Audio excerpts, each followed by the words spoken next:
Nakon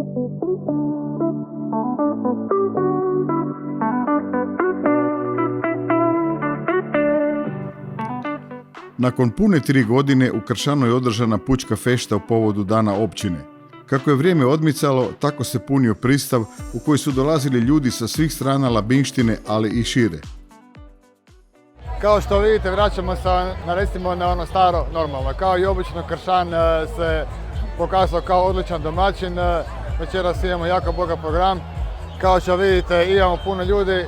Ja se nadam da će biti fešta kao i obično do zore.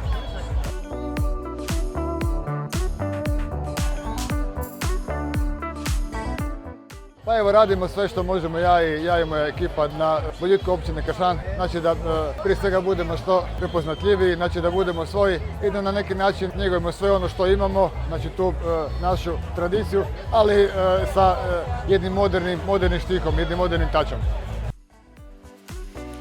Program je započeo mantinjadom na Velim i Malim Sopelama te nastupom članova KUD-a Ivan Fonović Zlatela, koji ove godine bilježi 25 godina postojanja.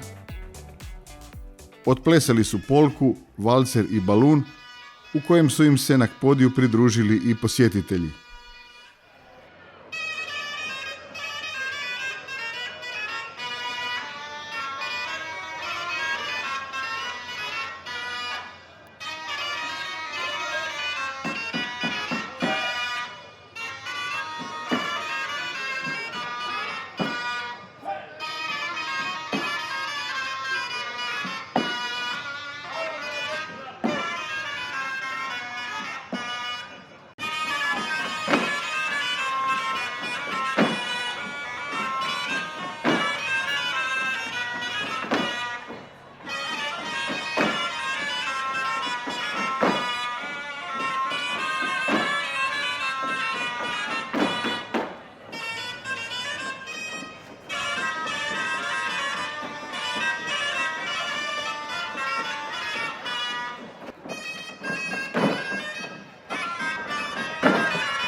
Društvo je ove godine zapravo proslavilo 25. godišnjicu, osnovani smo 1997. i to s temeljnim ciljem za očuvanjem nematerijalne kulturne baštine, konkretno posebno dvoglase tjesnih intervala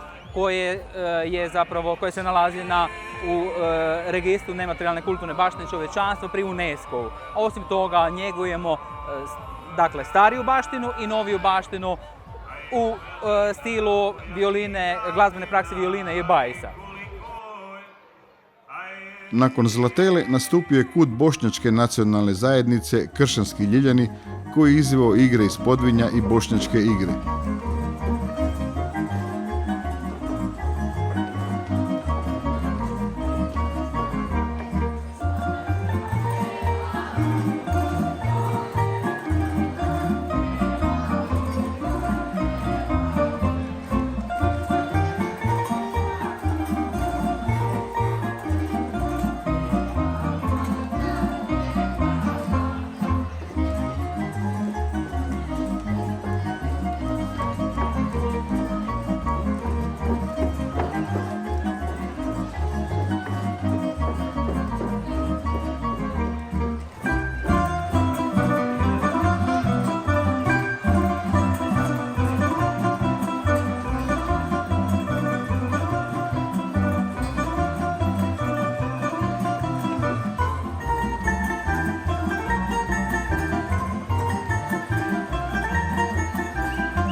Ovo je naš tradicionalni nastup u općini Kršan. Mi smo od 2010. registrirani kao društvo.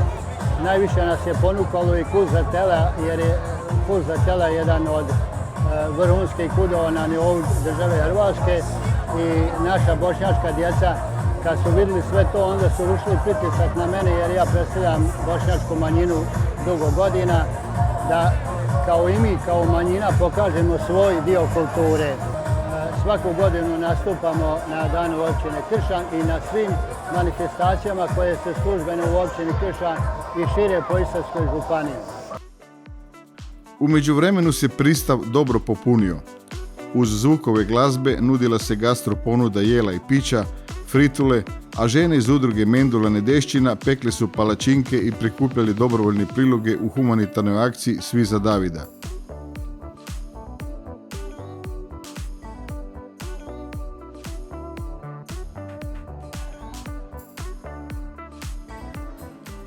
Zabavni dio programa otvorila je Tara, ex Karma, koja je u svoje pjesme izvela i niz poznatih hitova koji su rasplesali publiku.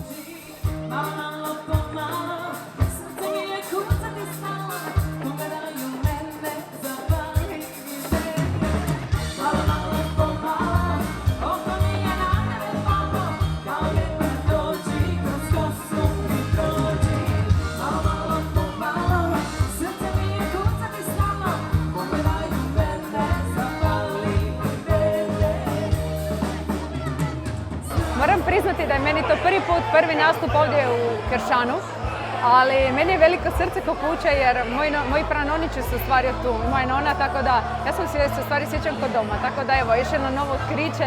Drago mi je da je publika odlično reagirala i nadam se da će se ponovo vratiti. Zvijezda večeri bio je legendarni Željko Bebek, kojeg su svi s nestrpljenjem dočekali. Nekadašnji pjevač bijelog dugmeta otpjevao je u Kršanu svoje najveće hitove, kako one s bijelim dugmetom, tako i svoje kasnije dugogodišnje solističke karijere.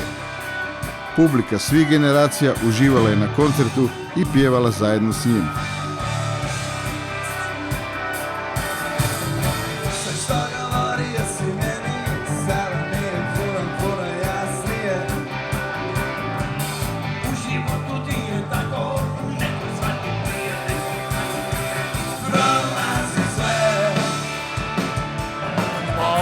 Sve atmosfera odlična, koncert odličan, puno ljudi, ponuda odlična, hrane, piće, sve super. Evo, nemam šta reći, sve 5, odlično. Fešta je super.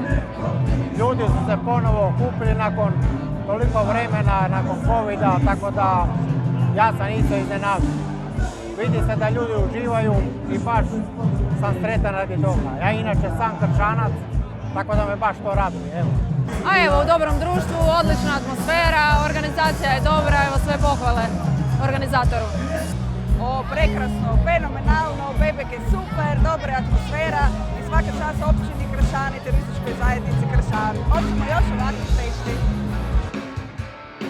Impresivne pjevačke sposobnosti, neodoljiv šarm, prepoznatljiva boja glasa i sinergija Bebeka i publike donijele su večer za pamćenje. Lijepo je bilo večeras biti ovdje na dan općine. Ja volim ove krajeve, već 50 godina putujem i drago mi je da ovo nije prvi put biti tu. Bilo je sjajno večeras, ne postoji publika koja sa mnom ne pjeva, a ova publika u Kršanu itekako dobro pjeva.